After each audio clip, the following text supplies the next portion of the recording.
Peter, hello. Hello, you're from Ukraine. I'm glad to meet you. Nice meeting you. Please tell us a little about yourself for our viewers and readers. Where do you live now? What do you do, etc.? Well, I'm from the Netherlands originally, but I've been living in Sweden for more than 20 years now. And I live on the Swedish countryside, where, here I'm basically, right now I'm not working that much, of course, because of the situation, how it is in the world.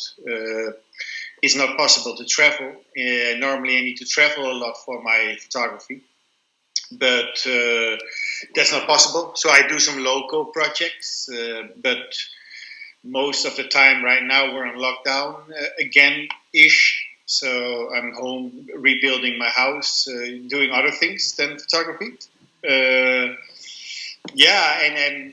I work as a documentary photographer and have been doing that for the last 20 years. Yeah. Thank you. And tell me, please, how did photography come into your life? I think it came quite late into my life because I'm actually educated in forestry. So I've been working partly in forestry when I was younger.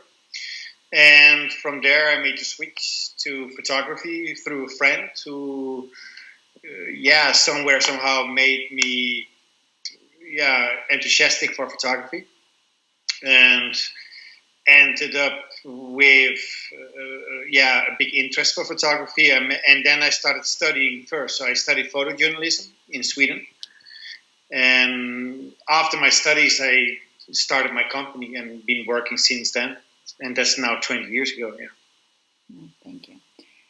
Peter, looking at your photos, I can say for sure that for you this is not just creativity, but a kind of a mission. Please tell me about your choice of direction in photography. What emotions are behind your photos? Well, I think I've always chosen the topics where I work with, I think, quite close in one way to my heart. I think most of the time there are topics which either interest me a lot or which I think is important to tell. And I think on that way I just ended up very much in a certain direction when it comes to the storytelling and the things I do. Maybe my books are a little bit more personal in that sense, more intimate in that sense than my other projects. But overall, I think there's a similarity in all the work, which means I have a curiosity, I think, for certain. I like the very emotional, intimate scenes. I like to work in these scenes. If it is, say, either with big topics or with small topics, I like to approach them basically in the same way, I would say. I don't make such a big difference in between the topics when it comes to the approach from my side, photographically wise. It's kind of similar, I would say. I believe in a very close and intimate relationship to the topics I photograph in that sense as well. I'm not so much interested in the concrete action itself, but more interested, I think, in the emotional atmospheres of the people in that sense. More interested in the state of mind or in the psychology behind it, maybe, instead of the concrete photography itself, which is important too sometimes, but I'm not that much that photographer. I'm more, I think, longing for the state of mind of the work, or more longing for the emotional sides of the work. Yeah. Right. And what do you pay attention for the first of all when you come to cover some event? People and their problems, situation, or something else? Yeah, I think it's always when the events are very big, say it's a refugee crisis, or it is say the migrant caravan in Mexico or whatever. I think always in the beginning you feel maybe very overwhelmed by the size of things. It can be really, a lot of things are happening. A lot of things are going on. It's a lot of action. It's a lot of people. It's a lot of different circumstances.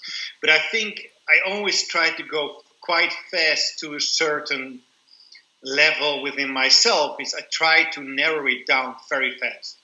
So that means that you have to go down in pace, in tempo, and you have to basically land somewhere in a very small scale area around yourself and photograph the things you see and just absorb the things you see as well. So, I mean, there's a say for it, is dig where you stand. So that means digging where you're standing, not digging everywhere, just dig where you stand. And I think that is, for me, really important, just to narrow down the topics as well. Because the topic itself can be sometimes so overwhelming and large in that sense, that you need to narrow it down to make it more understandable for other people. So if I'm able to emotionally photograph the downscaled version of it and show this through my emotions and my feelings on a very small level, on a very intimate level, that means in that way I can easier communicate as a storyteller instead of showing everything. And for me, that doesn't really work. I need to scale down things all the time. Mm. And do you consider it necessary to get to know people, empathize with them, and try to become a close person for them when working on social projects? Depends. I don't think it's necessary always. Say it depends what you do. Okay, if you work with one person, then you need to have somehow quite a good communication to maybe able to capture these moments. But if you have, say, larger events, big events, then you can't get really close so fast to people. And then in that sense, you probably, you can get close, but maybe you, through communication and through dialogue, and I think that's one of the fun parts of the job as well, to quite fast come into an atmosphere with people and to find these atmospheres and to be part of the atmospheres. I think that is pretty important in that sense. Because my way of photography is as well, it's not from a distance. I'm very often very much into their personal atmospheres or into their emotional atmosphere. So I have no way of hiding. I'm a quite a big guy, so I can't hide, and I mean, so I always try to be part of it as well, because I enjoy to be part of things. I believe in that sense, in a personal meeting, not by, sometimes in documentary photography, people always think that you need to hang around first a very much long time to be able to document things.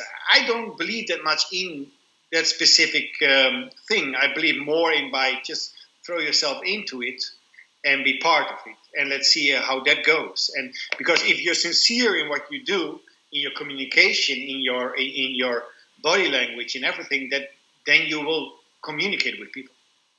Thank you. Yeah. Peter, as far as I know, you're the Nikon ambassador. Yes. Please tell me, why Nikon? Well, I mean, when I started photography, I started with Nikon, and I always liked the camera, and I'm not so, in that sense, so technical or so nerdy, to be honest. For me, photography is very much, my camera is my tool, and my camera, I need to understand my camera. It has to be a machine and a thing which I can trust in, and which I believe in when I'm in the field, And I've been testing a lot of different cameras, of course, through my career, and I mean, there's a lot of good cameras out there, but I think for me it just became like that because Nikon always felt very, for me in that sense, always very safe and good. I really like the lenses of Nikon a lot. I work with fixed lenses, and so I mean, the quality of the lenses is for me extremely important, and in that sense, I mean, yeah, maybe it's a coincidence that it became Nikon, but maybe not, because I've always liked the cameras a lot. It's simple for me, it is clear, and I have had very few problems so far in the field in all these years, to be honest. It just have been super good cameras to me, and that gives me some form of trust, because if you go into the field, I mean, you work with two cameras. I do, at least. Well, I work with one, but I change lenses. Then I normally have an extra camera at the hotel room or the place I stay as a backup camera. And so I need to depend on that one camera, actually. That one camera works very fine, very good. And I must say I've been super happy about that in the field through the years, because I can't call anyone when I'm somewhere in the middle of nowhere with a camera that doesn't work, and that is for me the most important. The tool has to deliver when I'm working, and it's a tool, and and that has to be 100%. And then for me, Nikon has been that through all the years, to be honest, and that's what I like a lot.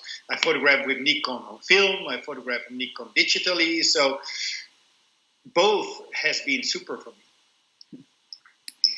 There is a saying that the best camera is the one you have with you. Still, you often find yourself in specific and uncomfortable conditions during shooting. How important are the technical aspects of the camera, for example, good battery, weather sealing, lightweight, or something else? It's very important, I would say. Of course, the best camera is the camera you have with you. I mean, that's the saying because it's true. But like I said earlier, it is extremely important that you can rely on your camera. That you know that, okay, I've been loading my battery. I know this camera can shoot for 2 days on this battery, and it's extremely important, especially I think though, when I work in the field, I'm of course very often, okay, I bring my cameras, I bring my stuff, but if something breaks down, then I'm very far away most of the time from a service point, somewhere where they can fix my camera or anything like that. And then I have to say once again that I can't recall almost the times that it broke down in the field or I had serious problems. Of course, sometimes you have technical aspects because me myself has touched the button I'm not allowed to touch. That happens, of course, because I'm not the most technical photographer. I'm more the emotional photographer. For me, it has to work. I work pure manually, so I don't work in that sense automatically. I mean, light-wise, I exposure everything manually. I do everything manually because that's what you have to do, in my opinion. Well, you depend on it, very much so. And what cameras do you shoot with and why? I mean, now, what cameras you shoot? Okay, before pandemic time. D8. So long time ago that I forgot about it almost. It's the 850. Sorry. Yeah, Nikon 850. Uh-huh. And what about film? Another camera? Film, I use different. I use both Nikon and Sony for film. Yeah, and that is partly because of the file format. Because if we film, we need a larger file format than what you normally can get in these cameras. So if you shoot for either cinema or you shoot for... so the quality has to be so much bigger. And most of all, I would say because of the sound. So I need more channels to get into, sound channels. That's basically... But I work very... How would say it? I'm not so much a stuff buying person, so I stick to the very few things I have, and I work with the things I have. I don't buy cameras as often or change cameras as often than most photographers do. I think I stay very long time with a certain model. because it gives me a feeling of trust and comfort, and that's basically how I do it. Yeah. Do you shoot on film just for yourself or for commercial photography too? Well, film I do mostly for my books. So if I do books, then I really like to work on film. And because film is for me as well, not only because I love the quality of film and the feeling of film, but of course nowadays the digital cameras you can get very close to a film feeling, I think, in digital cameras nowadays. But I like the feeling of film still, the whole idea behind film. I like to scan my films as well, and just the moment of scanning the films, I think, is really enjoyable. It becomes almost a little bit like a process, which I think is very important for me as well as a photographer and storyteller. The way you handle your work and you treat your work, and film is really lovely to work. I think, especially medium format, I think is lovely to work with, or large format, because it just gives you as well a different tempo in working. Sometimes you get a little bit more slower. You get a little bit more, I would say, a little bit more calmer in your approach to a topic. Sometimes you tend to slow down by using film sometimes, which I like. But even when it comes to digital photography, I mean, I think I use very little exposures normally when I shoot. Not that much. I'm not a pumper of the digital camera. Not that much. No, I tend to look more. I think I look a lot. I'm overviewing things, and then when things are happening, then of course I shoot in these sequences. But I think still I have a film heritage within me. I'm very much a product of the film generation in that sense. I keep that feeling very much within me, I think. Thank you. Peter, and the last question. Do you think photography can change something in the world? Or is it a tool to draw attention to some problem? I think it always can still change things. Okay, we of course, we have changed a lot. Because of the whole media has changed, social media has come to the scene, and etc. etc. Now, nowadays, a picture is something totally different, almost in that sense, than earlier. It has changed, and before photographs could become extremely iconic or extremely big. The pictures from Vietnam or the pictures from historical events. They had a different, power. But once in a while, of course, now if the images are powerful, it is maybe how do you call it, an eyewitness moment. Of course, photography can still enlighten, or at least put the focus on certain topics. I would definitely say so, and I definitely feel as well when I do exhibitions or when we do shows. Of course, photography has enormous power. People tend to calm down when they see exhibition. People seem to look at it in a different way then as well. So I think there's still a huge importance of photography. And can it change things? Yeah, I think it can change things if the topic is important enough, or if it's relevant enough. Then I definitely think photography can still change things. But at least it can start a dialogue, or it can be, it's a perfect tool in the storytelling itself. So yeah, it will never, in that sense, lose its importance, I think, photography.